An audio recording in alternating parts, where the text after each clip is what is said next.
আসসালামু আলাইকুম। এই রাস্তাটি হচ্ছে কক্সবাজার মূল শহর থেকে জিরো পয়েন্ট দিকে যাওয়ার সময় যে মেরিন ড্রাইভ সড়কটি রয়েছে সেটি। মেরিন ড্রাইভ সড়কটি দিয়ে আমরা যখন যাই রাস্তার দুই ধারে, অর্থাৎ এক পাশে হচ্ছে এখানে পাহাড় আছে, আরেক পাশে হচ্ছে কক্সবাজার সমুদ্র সৈকত আছে, এবং এখানে পাশে কিছু আরও ছোট ছোট বিচ আছে যেগুলোতে আমরা মাঝে মাঝে নেমে হচ্ছে উপভোগ করার চেষ্টা করি। এবং সমুদ্র সাইডে এখানে অনেকগুলো গাছ আছে, সম্ভবত এগুলো জাউ গাছ, এবং পাশে কিছু পাহাড় আছে, জমি আছে, যেগুলো হচ্ছে বিভিন্ন প্লট আকারে অনেকে কিনে রেখেছে, যেহেতু কক্সবাজার কেন্দ্রিক আগামীতে বাণিজ্যিকীকরণ হওয়ার একটা সম্ভাবনা আছে। সামনে গেলে হচ্ছে অনেক দূর এবং দুইটা ছোট ছোট বিচ পাওয়া যায়, যে বিচগুলোতে হচ্ছে আমরা গিয়ে নামি, রেস্ট নিই বা আমরা উপভোগ করি। এই জায়গাগুলো খুবই সুন্দর, এবং আপনারা যদি কখনো কক্সবাজার যেয়ে থাকেন, আপনি যদি মেরিন ড্রাইভ সড়কে না ওঠেন তাহলে আপনি আসলে আসল সৌন্দর্যটি কখনো উপভোগ করতে পারবেন না।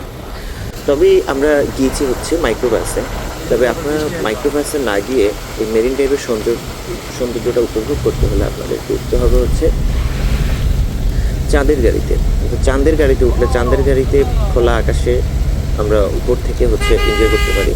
আমরা অনেকবার গিয়েছি, তো তখন হচ্ছে চাঁদের বাসে করে আমরা ওটা, বা চাঁদের গাড়িতে করে আমরা ওটা উপভোগ করার চেষ্টা করেছি। এবার আমরা আসলে ওইভাবে এনজয় করা হয়নি, যেহেতু চাঁদের বাস আমরা চাঁদের গাড়ি আমরা নিতে পারিনি। তো সেই জায়গা থেকে আপনারা হচ্ছে চাঁদের গাড়ি মিস করবেন না। এখান থেকে ধারণা করা হয় যে কক্সবাজার মূল শহর থেকে এই জিরো পয়েন্টটি প্রায় 20 কিলোমিটার দূর।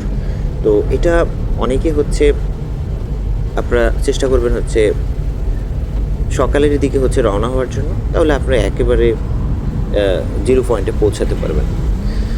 নর্মালি অনেকে কক্সবাজার ট্যুরে গিয়ে সকালে হচ্ছে অন্য একটা পরিকল্পনা রাখে এবং বিকেলে আরেকটি পরিকল্পনা রাখে।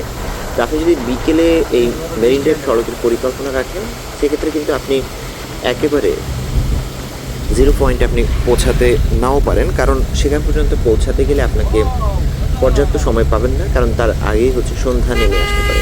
সন্ধ্যা নেমে গেলে ওই জিরো পয়েন্ট থেকে বা ওখান থেকে হচ্ছে আপনি কক্সবাজার মূল শহরে বা হোটেলে ব্যাক করতে গেলে আপনাকে অনেকটা জনকোলাহলবিহীন রাস্তা হওয়াতে অনেকের সময় ভয়ও লাগতে পারে বা রিস্কও থেকে যায়।